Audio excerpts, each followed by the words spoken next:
우리 대한민국 헌법에도 제2장 10조에 보면 모든 국민은 행복을 추구할 권리를 가진다라고 명시되어 있습니다. 행복은 인간의 보편적인 최대의 관심이고 또 행동의 제1원인이다. 행동하는 그 궁극적인 목적이 뭐냐? 그것이 행복이라 말할 수 있습니다. 그래서 블레즈 파스카라이라는 사람은 이런 이야기를 했습니다. 모든 사람은 행복을 추구한다. 이는 예외가 없다. 사용하는 방법은 달라도 모든 사람은 이 목적을 향한다. 의지는 이 목표, 즉 행복 말고 다른 곳으로 한 발짝도 움직이지 않는다.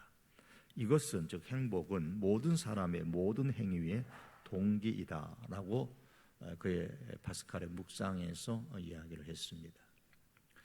우리나라 병역제도 도입 이후에 처음으로 35명이 양심의 자유에 따르는 병역 거부자들이 대체 복무를 하게 됐습니다. 법무부 교정시설에서 36개월 동안 급식하는 일이나 보건위생이나 시설관리 등의 보조 업무를 하면서 합숙 복무를 합니다. 잘못된 교리의 결과로 나타난 것이기에 개인적으로는 대체 복무를 찬성하는 입장은 아니지만 어쨌든 병역을 거부하는 자들도 결국은 궁극적으로 자신의 행복을 위해서이고 또 국방의 의무를 수행하는 사람들 역시 군생활 그 자체를 싫어할 수는 있겠지만 군에 가는 것을 싫어하는 사람도 있겠지만은 그러나 결국에 먼 미래에 자신의 행복을 위해서 감당을 합니다. 그래서 파스칼은 전쟁에 참여하는 것도 점령에 참여하지 않는 것도 결국은 궁극적으로는 자신의 행복을 위한 것이라 그랬습니다.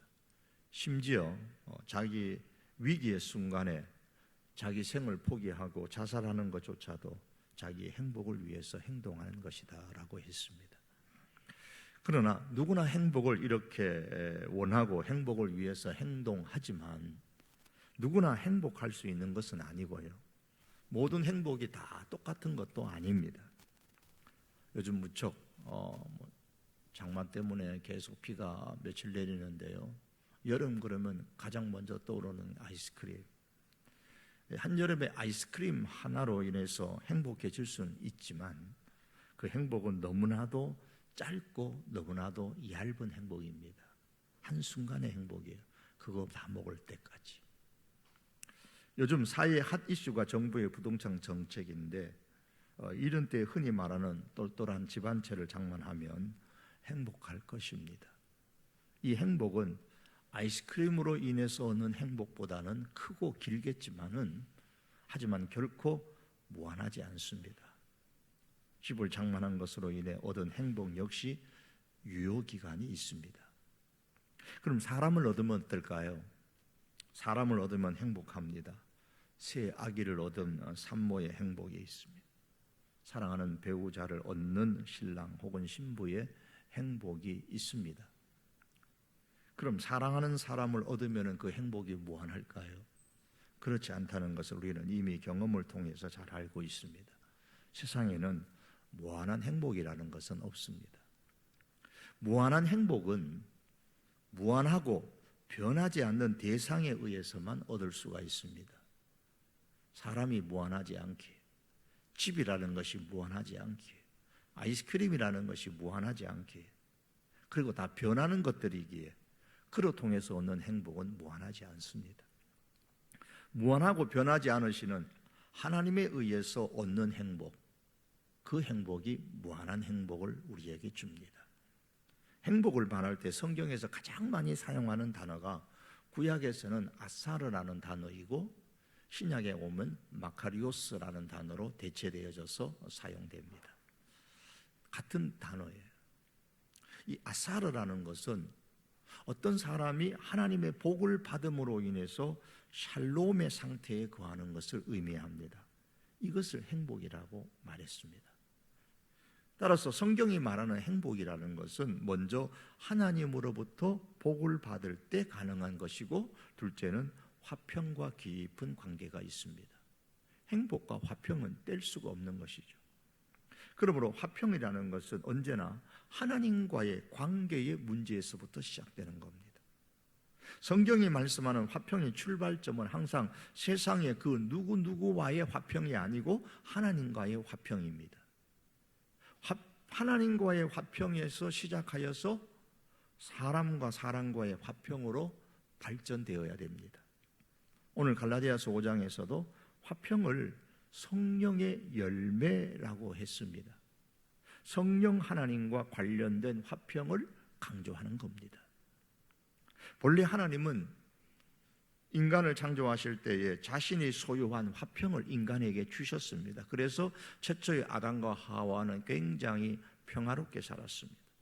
그러나 인간은 하나님과의 관계가 단절됨으로 말미암아 하나님과의 화평을 잃어버리고 결국 에덴 동산에서 쫓겨나서 하나님과의 관계뿐만 아니라 인간관계의 화평까지도 잃어버렸습니다. 에덴에서 쫓겨난 인간이 하나님과 분리됨으로 인해서 가장 먼저 느낀 것은 부족과 결핍 현상입니다. 이 결핍과 부족으로 인해서 늘 불안과 두려움 가운데 살지 않을 수 없었습니다. 화평을 잃어버린 것이죠. 마침내 인간은 두려움과 불안에서 탈피하기 위해서 자신의 그 부족과 자신의 결핍을 채우려고 온갖 노력을 다 기울입니다. 방법은 오직 한 가지입니다. 다른 사람의 것을 내 것으로 채워 넣어야 하고 다른 나라의 것을 내 나라의 것으로 채워 넣어야 됩니다. 왜요? 너 부족하니까. 결핍 현상을 느끼니까 자꾸 채워 넣어야 되는데 내게는 없으니 다른 사람에게 있는 것, 다른 나라에 있는 것을 내게로, 내 나라로 채워 넣는 거예요. 그런데 문제는 나만 그런 게 아니라 다른 사람도 그렇게 하려고 하기 때문에, 다른 나라도 그렇게 하려고 하기 때문에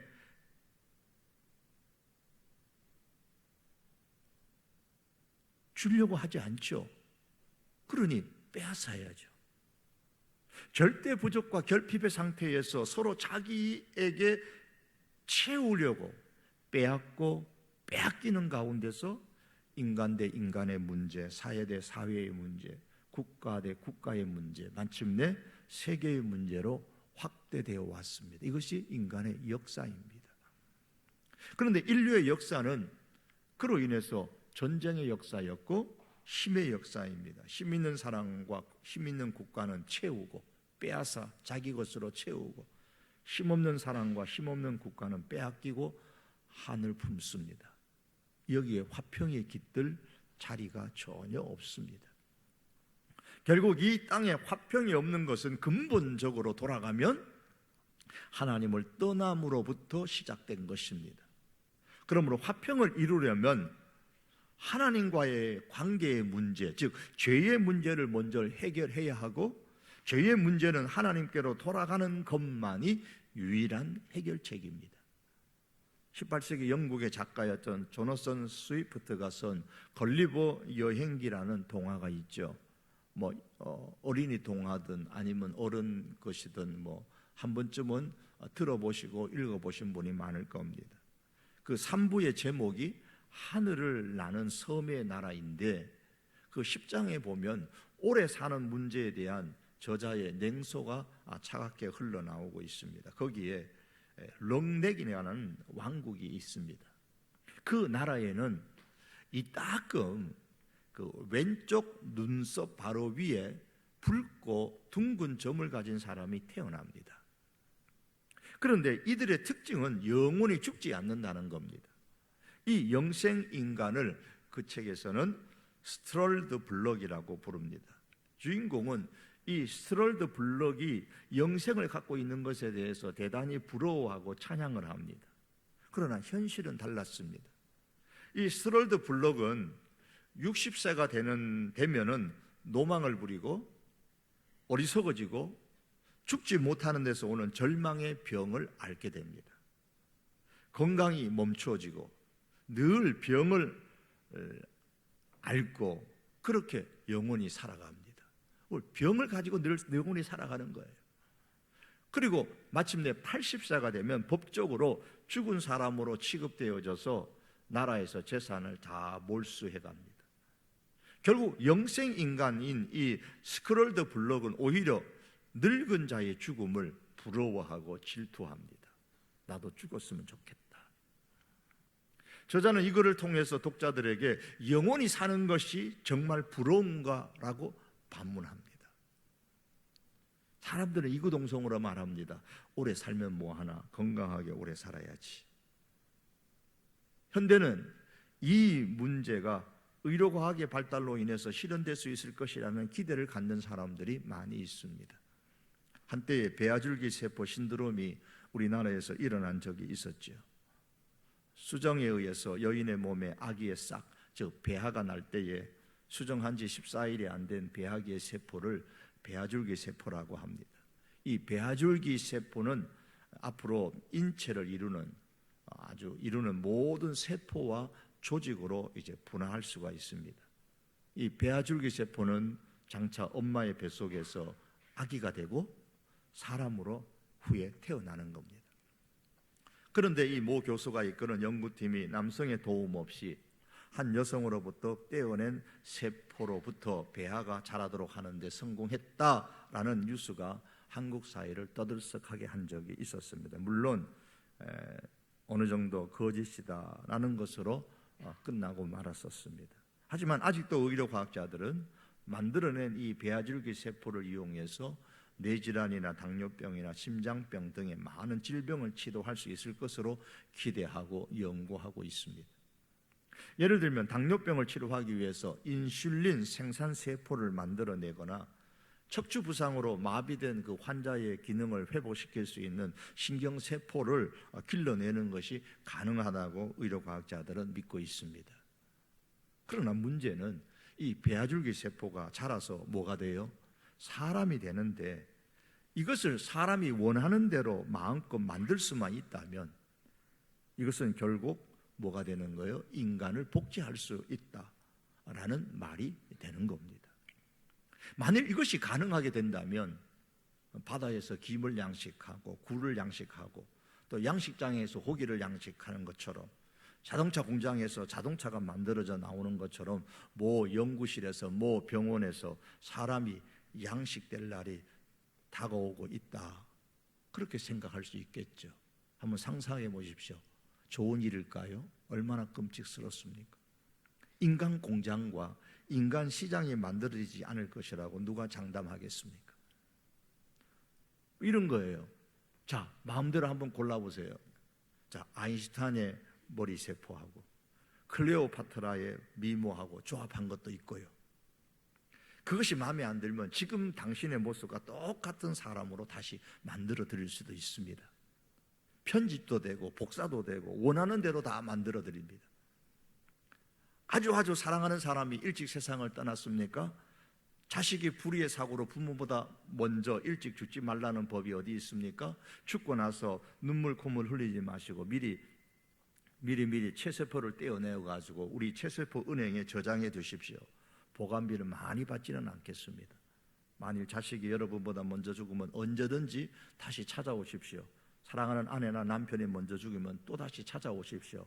원하는 대로 여러분이 맡기신 그 세포를 가지고 다시 만들어 드리겠습니다. 이런 광고가 나올는지도 모르겠습니다. 이 일이 거시적인 관점에서 볼 때에 인류에게 평화를 가져다 줄 것인가, 아니면은 바베텔과 같이 재앙을 가져다 줄 것인가 우려되는 점이 매우 많이 있습니다. 아무리 의학적인 용도로만 사용한다고 하지만 사람의 욕심은 그 한계를 결코 허락하지 않을 것입니다. 돈만 벌 수만 있다면, 그리고 그렇게 인간 복제를 배아줄기 세포를 통해서 만들 수만 있다면, 가능하다면 이를 이용해서 인간의 욕심을 채우려는 많은 시도들이 암암리에 법을 잠재하고 법 아래에 숨어서 그렇게 실행될 것입니다. 그로 인해 화평이 아니라 더 크고 더 많은 불행이 인간에게 닥쳐올 겁니다. 1930년대에 인공 방사능을 발견한 이탈리아의 물리학자인 엘리코 페르미라는 사람이 있었는데, 그 사람은 자신이 발견한 그 인공 방사능으로 노벨 물리학상을 받는 영예를 얻었지만은 그것이 단초가 되어져서 지구를 토초화시킬 수 있는 핵무기로 발전될 줄은 예상하지 못했습니다. 인류에게 아주 유익하게 사용될 것이라고 참 자긍심을 갖고 만들었는데 인간의 욕심은 그것은 악용해가지고 사람을 한 번에 죽이는 그런 살상무기로 만들었던 것이죠. 배아줄기 세포 복제가 일부 난치병을 앓고 있는 사람들에게 희망의 소식은 될 수는 있겠지만, 그러나 이것이 핵무기보다 더 무서운 인간 무기로 발전하여서 지구촌에 재앙을 가져올지도 모릅니다. 그럼에도 불구하고 만에 하나 이 배아줄기 세포의 복제를 긍정적으로 본다고 하고 가정하고, 그것이 만일 병을 치료하여 화평을 준다 해도 그것은 지극히 일시적인 화평일 뿐입니다. 배아줄기 세포를 통한 난치병의 치료가 특정한 질병과 특정한 사고를 당한 사람에게는 희망이 될 수 있을지 모르지만 결코 그것이 하나님과의 화평을 제공해 줄 수는 없습니다. 왜냐하면 그 난치병의 치료가 하나님과의 영혼의 교통, 하나님과 인간의 질서 회복을 시켜주는 것은 아니기 때문이에요. 그것이 인간의 죄의 문제를 해결해 주는 것은 아니기 때문입니다. 생명은 영장할 수 있을지 모르지만은 하나님으로부터 복을 받아 누리는 화평한 상태에는 결코 이룰 수가 없습니다. 그리고 만일 의료과학의 발달로 오래 사는 길이 열린다고 해도 문제가 다 해결되는 것은 아닙니다. 건강하게 오래 살면 인생 문제가 사라지고 평화가 주어집니까? 아니죠. 사람이 사는데 건강만 필요한 것이 아닙니다. 늙고 힘이 없으면 일을 하기 어렵고 자연히 경제 문제를 해결할 능력을 상실하게 됨으로 인해서 그로 인해 오는 온갖 문제가 발생하게 될 겁니다. 그 걸리버 여행기에서 나오는 그 사람처럼 말입니다. 늙음과 그의 필연적으로 따라오는 여러 가지 문제로 날마다 가슴 아파하고 눈물 지우면서 오래 사는 것이 과연 행복한 것인가에 대해서 고뇌하게 될 것입니다. 환경과 조건이 갖추어지지 않는 상황에서 건강하게 오래 산다고 해서 좋은 것은 아닙니다. 난치병의 치료가 내 한 사람으로 제한된다면 어쩌면 평화가 좀 더 오래 갈 수도 있을런지 모릅니다. 그러나 어찌 내 한 사람에게만 그걸 적용하겠습니까? 모든 난치병 환자들이 저마다 치료를 받고 회복된다면, 그리고 인간의 수명이 지금보다 배나 혹은 3배나 늘어난다면 지구는 한정되어져 있고 환경 문제, 자원 문제, 취업 문제 등등으로 인해서 지구는 초만원으로 북적될 것이고, 하나님은 이 지구와 우주 문제의 근본 원인이 되는 인간 문제를 조절하시기 위해서 어쩌면 과거보다도 몇 배, 몇십 배 더 무서운 제3, 제4의 세계 전쟁을 준비하실는지도 모릅니다. 결국 인간은 얼마나 오래 건강하게 살 것인가 보다도 하루를 살더라도 어떻게 화평을 누리며 살 것인가가 더 중요한 문제입니다. 앞서 말씀드린 것처럼 불안과 두려움은 본래 사람이 하나님을 떠남으로부터 시작되었기 때문에 그 치료 역시도 하나님께로 돌아옴으로써 시작되는 겁니다. 하나님은 하나님을 찾는 사람에게 자신의 화평을 주시기를 기뻐하십니다. 성경은 말씀합니다. 여호와는 그 얼굴을 너에게로 향하여 드사 평강 주시기를 원하노라 그랬습니다. 하나님은 우리에게 평강 주시기를 원하십니다. 그러나 이스라엘의 왕들과 이스라엘의 백성들을 그들은 불순종으로 하나님이 주신 그 화평을 누리지 못하고 도리어 하나님으로부터 심판을 받아서 이방 나라들로부터 짓밟힘을 당하고 마침내 아수르와 바벨론의 포로가 되고 화평을 잃어버렸습니다.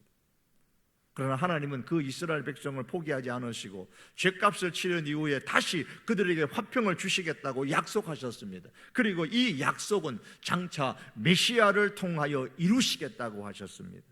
그리고 이사야서 9장 6절을 말씀해 보면 이는 한 아기가 우리에게 낳고 한 아들을 우리에게 주신 바 되었는데 그의 이름은 평강의 왕이라 할 것입니다.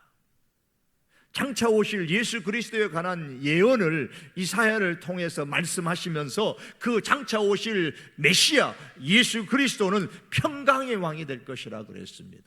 그 예언대로 메시아 되신 예수님께서 이 세상에 오실 때에 평화의 왕으로 오셨습니다. 평화를 주시는 분으로 오셨습니다. 예수님의 탄생을 알리는 천사는 지극히 높은 곳에서는 하나님께 영광이요 땅에서는 기뻐하심을 믿은 사람들 중에 평화로다 그렇게 노래했습니다. 평화의 왕으로 오신 이 예수님께서 우리 인간에게 어떻게 평화를 주십니까?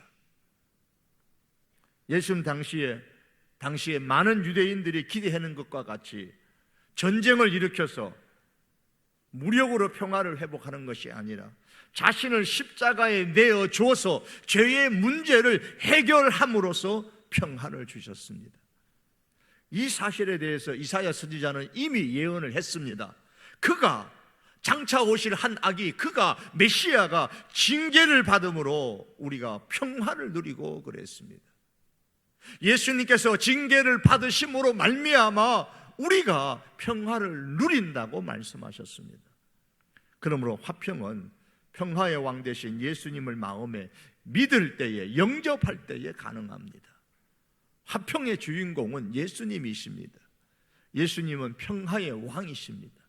예수님을 제외하고 인간은 결코 화평을 누릴 수가 없습니다. 그래서 성경은 우리에게 이렇게 말씀하죠. 우리 주 예수 그리스도로 말미암아 하나님으로 더불어 화평을 누리자. 로마서 5장 1절의 말씀입니다.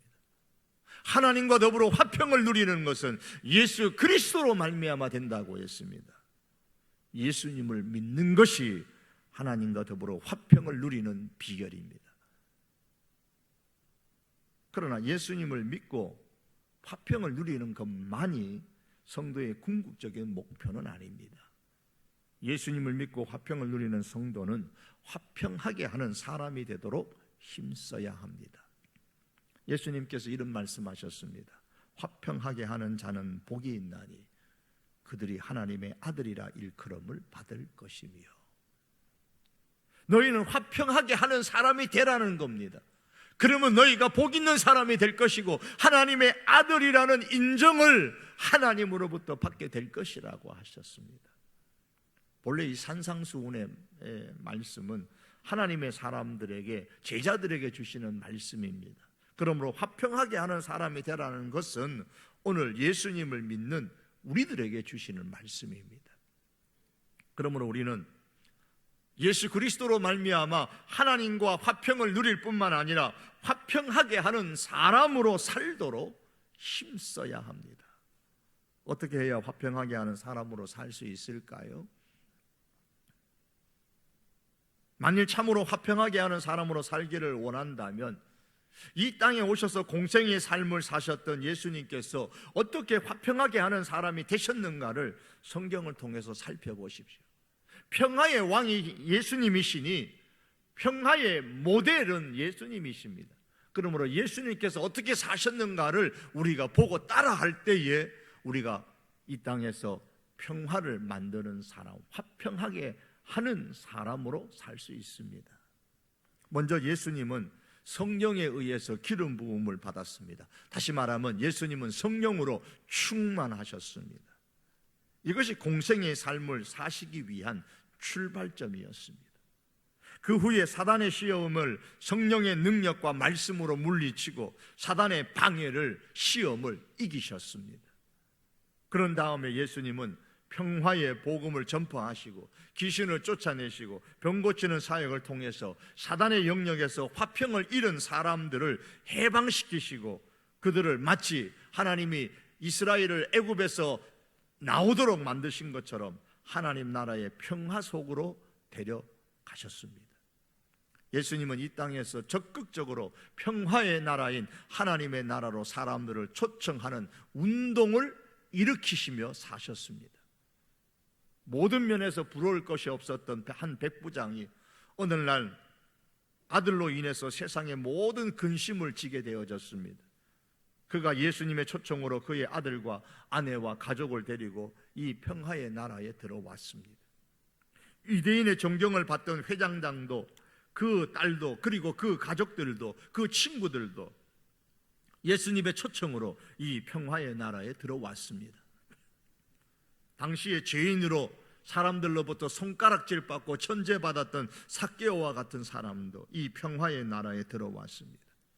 마을 사람들로부터 버림을 받고 비참하게 무덤 사이에서 지냈던 거라사 지역의 한 귀신 들린 사람도 이 평화의 나라에 들어왔습니다. 가늠한 여인이라고 돌팔매질을 당할 뻔했던 그 여인도 평화의 왕이신 예수님의 초청으로 이 평화의 나라에 들어왔습니다. 그리고 12년 동안 중병으로 고통을 겪고 이방인이라고 천대받던 스로보니게 여인도 이 평화의 나라로 초대받아 들어왔습니다. 따라 내 믿음이 너를 구원하였으니 평안히 가라, 평안히 가라. 사단의 권세 아래서 화평을 잃어버리고 고통을 겪던 사람들, 남녀노소, 신분 요하를 막론하고 하나님의 나라에 들어와 화평을 누렸습니다. 이 일을 예수님께서 공생의 전체의 삶을 통해서 행하셨습니다. 이것이 바로 화평하게 하는 사람의 모습입니다. 평화의 왕으로 오신 예수님께서 행하셨던 모델입니다. 그러므로 성도 여러분, 참으로 하나님과 화평을 이룬 사람으로서 이후로 정말 화평하게 하는 사람으로 우리가 살기를 원한다면 예수님처럼 우리 역시 먼저 성령의 기름 부음, 성령의 충만함을 받아야 됩니다. 이를 위해서 우리는 끊임없이 하나님 앞에 기도하는 것을 게을리하지 말아야 합니다. 그리고 그 다음에 늘 사단과의 영적인 전쟁에서 승리하여 사단의 시험을 물리쳐야 합니다. 예수님을 시험했던 사단인데 우리쯤이야 어찌 가만히 놔두겠습니까? 끊임없이 우리를 시험할 것입니다. 이 시험을 우리는 이겨야 합니다. 이와 동시에 또한 우리의 삶에서 화평의 나라인 하나님 나라 운동을 예수님처럼 펼쳐가며 예수님께서 화평을 이룬 사람들을, 각양의 사람들을, 남녀노소의 사람들을 초대하여서 평화의 나라, 하나님의 나라에로 초청하였던 것처럼 우리 역시 그렇게 초청하는 일들을 끊임없이 해야 합니다. 사랑하는 성도 여러분, 정말 예수님으로 말미암아 하나님과 더불어 화평을 이루셨습니까? 그렇다면 이제 화평하게 하는 사람으로 살기에 힘쓰는 저와 여러분, 우리들이 될 수 있기를 원합니다. 행복나눔축제는 하나님으로 더불어 화평을 누리고 행복을 경험한 사람들이 화평의 나라인 하나님의 나라로, 지금 사단의 권세 아래서 화평을 잃고 고통하는 사람들을 초청하여 그들을 건져내는 평화운동입니다. 우리는 굿 네이버스나 유니세프나 세이브 더 칠드런 등등과 같은 국제 NGO 단체들이 그들에게 동참을 호소하는 그런 광고 영상을 많이 보셨을 겁니다. 텔레비를 보시다 보면 중간중간에 그런 광고 영상 많이 있죠. 당신도 만들 수 있습니다. 지구촌 모든 어린이가 건강한 세상. 당신도 만들 수 있습니다. 지구촌 모든 어린이가 건강한 세상. 유니세프에서 하는 광고죠. 마음만 먹으면 누구나 한 아이의 미래를 바꿀 수 있습니다. 마음만 먹으면 누구나 한 아이의 미래를 바꿀 수 있습니다. 굿네이버스의 광고이기도 합니다. 사랑하는 성도 여러분, 하나님과의 화평을 이룬 사람은 이제 누구나 마음만 먹으면 한 사람의 미래를 바꿀 수 있습니다. 내가 마음만 먹으면, 내가 관심을 가지고 그 누군가에게 행하기만 한다면, 초청하면 그 한 사람의 미래를 바꿀 수 있습니다. 화평의 삶을 그들에게 제공해 줄 수 있습니다. 내가 주는 것은 아니지만 나를 통하여 하나님께서 화평의 삶을 제공해 줄 것입니다. 이렇게 화평을 만드는 사람이 될 때에 그 사람이 행복한 사람이 되고 하나님의 아들이라는 인정을 받게 됩니다. 이런 성령의 열매, 화평을 하나님과 더불어 이루고 더 나아가서 화평을 만드는 사람으로 살아갈 수 있는 우리들이 될 수 있기를 주님의 이름으로 축복합니다. 기도하시겠습니다. 하나님,